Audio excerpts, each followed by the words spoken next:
मोमिन जो फिदा नक्शे कफे पाए नबी हो ज़ेरे कदम आज भी आलम का खजीना। गर सुन्नत नबवी की करे पैरवी उम्मत,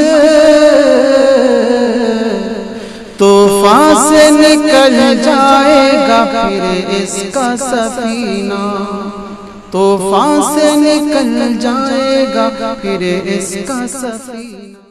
नहमदुहु व नुसल्ली अला रसूलिहिल करीम, अम्मा बाद। सफ़र दो तरीक़े का है। एक सफ़र है दुनिया का और एक सफ़र है आखिरत का। दुनिया का सफ़र जहाँ भी हम जाते हैं वहाँ का स्टेशन होता है और फिर उसकी हम तैयारी भी करते हैं। आखिरत का जो सफ़र है उसका स्टेशन है कब्रिस्तान। आखिरत के सफ़र में कब्रिस्तान सबसे पहली मंजिल है, वहीं से सफ़र शुरू होता है इंसान का। दुनिया के सफ़र के लिए हम लोग पहले से इंतज़ाम और फ़िक्र करते हैं। मसलन रिज़र्वेशन करा लेते हैं अपनी हैसियत के मुताबिक। बाद लोग स्लीपर में, बाद एसी में। एसी में भी कोई थर्ड क्लास, कोई सेकंड फर्स्ट में जाता है। तो जिस तरह दुनिया के सफ़र के सिलसिले में हम सब लोग फ़िक्रमंद रहते हैं, ऐसे ही आखिरत का जो सफ़र है उसके लिए जितनी फ़िक्र चाहिए उसमें कमी। और इस कमी का एहसास ज़्यादा जब होता है जब कब्रिस्तान जाने की नौबत आती है। किसी के तदफीन में शिरकत के लिए चले गए हम, या आज जैसे शब बारात है, लोगों के जहन में है कि भाई कब्रिस्तान जाना है, जाते हैं। अब कब्रिस्तान भी हाज़री हमारी जो होती है वो इबरत के लिए, नसीहत के लिए, सबक के लिए नहीं होती है, बल्कि वो तो हाज़री होती है एक तफरीह के तौर पर।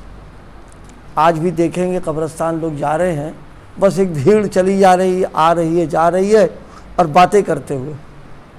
और अगर थोड़ा बहुत ईसाल सवाब की तौफीक मिल भी गई तो बस वो थोड़ी देर खामोश ईसाल सवाब कर लिया, उसके बाद फिर वही दुनिया की बातें शुरू हो गई। ये आखिरत का सफ़र जो बिल्कुल यकीनी है, इसमें कोई शुबह ही नहीं बिल्कुल, बल्कि ईमान है। मरना तो हमारे ईमानियात में दाखिल है, और मरने के बाद दोबारा पैदा होना, हिसाब व किताब होना, ये भी यकीनी ईमानियात में दाखिल है। लेकिन गफलत और बेफिक्री का आलम यह है कि उसके स्टेशन में जा कर के भी हम सारा वक्त जो है अपना इधर उधर चीज़ों पे ज़ाय कर देते हैं।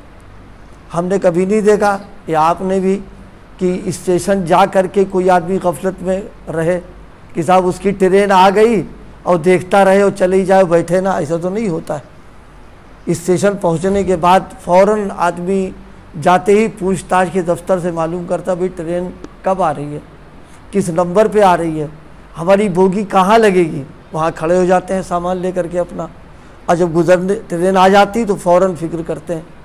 तो दुनिया के सफ़र में जिस तरह हमारी फ़िक्र का ये हाल है, अल्लाह पाक कम से कम उस दर्जे की फ़िक्र हमारे अंदर पैदा हो जाए आखिरत के सफ़र की, कि वहाँ जाने के बाद में अब दुनिया की बातें करना, दोस्त अहबाब से मुलाकात, दोस्ताना बातें और दुनिया के मशागिल, ये कब्रिस्तान से की हाज़री से जो फ़ायदा होना चाहिए वो नहीं हो पाता है। बुज़ुर्गों के यहाँ, बुज़ुर्गों का अजीब मामला, वहाँ से गुज़रना ही उनके लिए एक तब्दीली और एक उनकी तगय्युर और इस्लाह का ज़रिया बन जाया करता था। वहाँ जाने के बाद उनको इस्तेज़ार होता था इस बात का कि मुझे भी यही आना है। और आज हम जिस हाल में किसी को ले कर के आए हैं, बिल्कुल बेबस से कंधों पर ले कर के आए हैं, कल हमारी भी यहीं पर हाज़िरी होना है। अगर आदमी इतना सोच ले, उस कब्रिस्तान में जाने के बाद में इतना सोच ले कि मुझे भी यहाँ आना है, और इसी तरह आना जिस तरह ये आए हुए हैं, और जैसे ये पड़े हुए हमको भी यहीं पर इतना अगर सोच लें हम, तो इंशाअल्लाह हमारी इस्लाह के लिए और संवरने के लिए बहुत कुछ हो जाएगा, और बहुत सारी बुराइयों से और गुनाहों से अपने आप हम बच जाएंगे। अरे भाई दुनिया में तो ये होता है, कोई मुसीबत आ गई, परेशानी आ गई, तकलीफ़ आ गई, तो उसके यार दोस्त अहबाब सब खड़े हो जाते हैं, उसको बचा लेते हैं, उसकी मदद कर देते हैं, उसका ताउन कर लेते हैं, कम से कम क्या कहते हैं उसको है, कोशिश करते हैं पूरे तौर पर उसके हिफाजत के लिए। लेकिन वहाँ कब्र में के गड्ढे में तो तन्ही रहना है, वहाँ तो कोई यारो मददगार है नहीं, न कोई वहाँ पर दोस्त अहबाब है, न कोई उसके माविन है, हम हैं, हमारा अमाल है वहाँ, और तो कुछ है ही नहीं वहाँ पर है।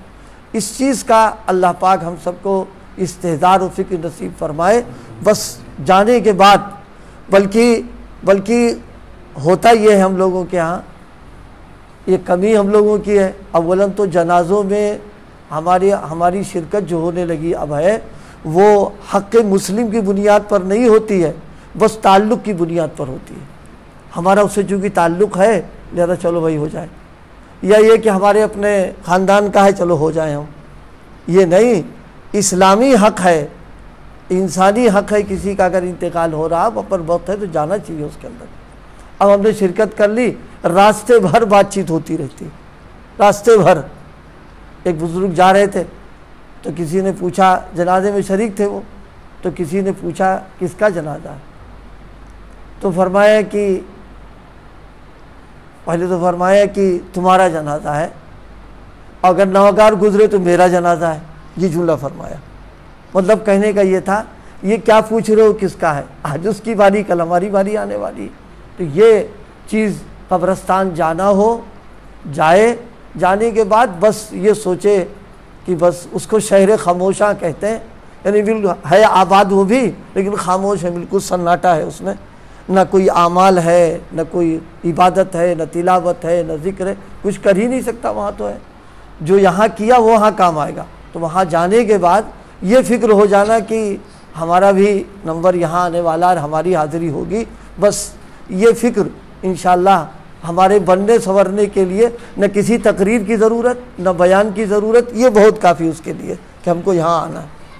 और आज की शब में हाज़िरी हमारी अब एक चूँकि जहनों में बैठा हुआ है कि शब बारात वहाँ जाना है, कोई शरई एतबार से किसी से मालूम कर लें कि आज की हाज़िरी है कैसी हमारी वहाँ की। यूँ तो किसी दिन भी जाए कोई मसला नहीं, जाना चाहिए आदमी को, लेकिन आज के दिन हम इबादत और सवाब समझ के जाएं, तो इसके लिए तो ज़रूरत पड़ेगी कुरान में, हदीस में, शरीयत में मालूम हो तो भाई जाना क्या है उसके अंदर। ज़रूरत ईसाले सवाब करना है, अपने यहाँ से भी कर सकते हैं, हमें अपने घर से, अपने कहीं बैठ करके तिलावत करके ईसाले सवाब पहुँचा दें।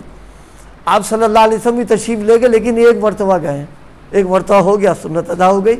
अब ये कि जनाब वाला इतना एहतमाम और कब्रस्तानों में क्या क्या हम करते हैं, सब लोग जानते हैं अपने शहरों के अंदर क्या होता रहता है।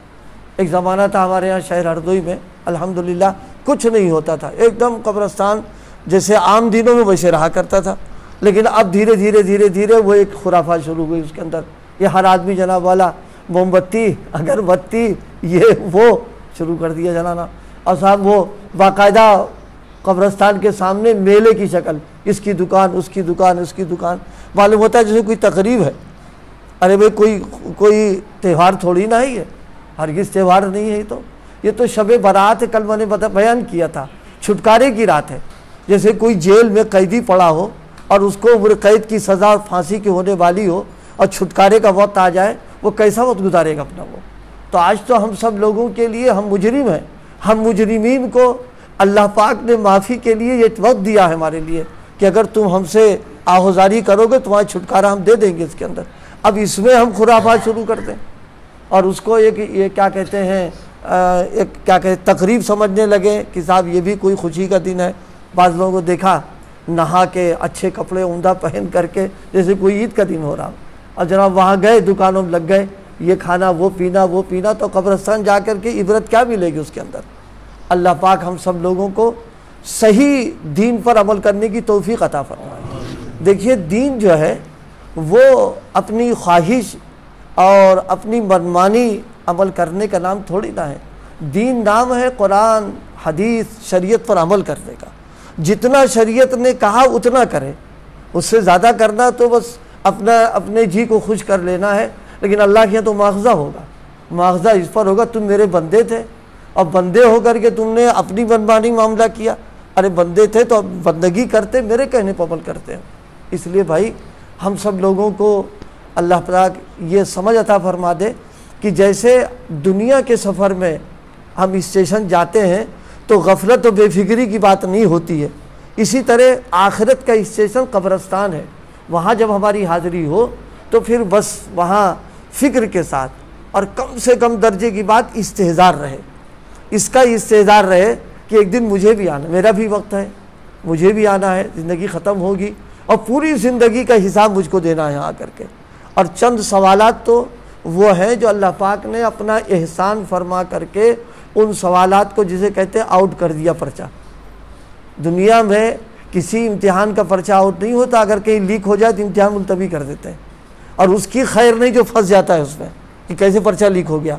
लेकिन वो इतना बड़ा करीम है, वो चाहता है कि मेरे सारे बंदे जो है वो नजात पा जाएं, कोई जो है घाटे में ना रहे। उसको पहले ही बता दिया उसने कि तुमसे हम क्या पूछेंगे, क्या सवाल करेंगे, तुम्हें क्या जवाब देना है, उसकी तैयारी का वक्त है। तो कब्रस्तान जाएं, जाने के बाद ये इस्तेहज़ार हो जाए कि मेरा भी यहाँ इम्तिहान होना है, उन सवालात का जवाब देना है।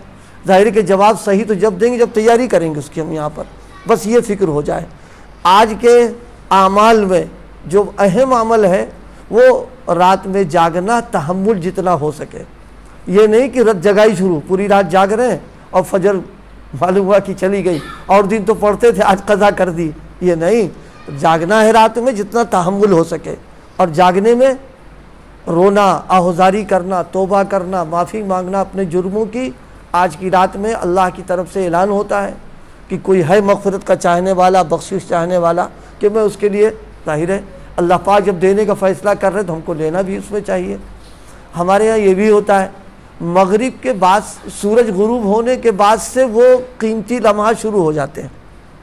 लेकिन हमारे यहाँ जब हम खा पी करके कारोबार से फारिग होकर नहा धो के फारिग होंगे 10-11 बजे तब शुरू करते हैं, ये सारा वक्त हमारा चला जाता है उसमें। अगर मगरिब के बाद ही से मशगूल हो जाएं तो 10-11 बजे तो बहुत सारी नेकियां कमा सकते हैं हम उसके अंदर। हम इबादत करें, तस्बीहात है, तिलावत है, दुआ है, अपने लिए, पूरी उम्मत के लिए, सबके लिए मांगें दुआओं को। और इसी के साथ में और कोई अमल नहीं है, अलबत्ता 15 में रोज़ा रखना, तहम्मुल है, रोज़ा रख लीजिए, इसका तो शरीयत में है। इसके अलावा जो और कुछ हम कर रहे हैं वो अपने घर की चीज़ है और घर की चीज़ को दीन समझ कर करेंगे ये जुर्म की बात हो जाएगी। घर की चीज़ को घर ही तक समझ कर करें तो कोई हर्ज नहीं, लेकिन दीन समझना ये मुआवजे की बात बन जाएगी।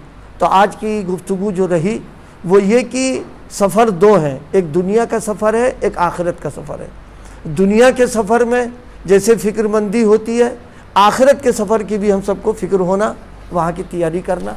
अल्लाह पाक अमल की तौफीक अता फ़रमाए।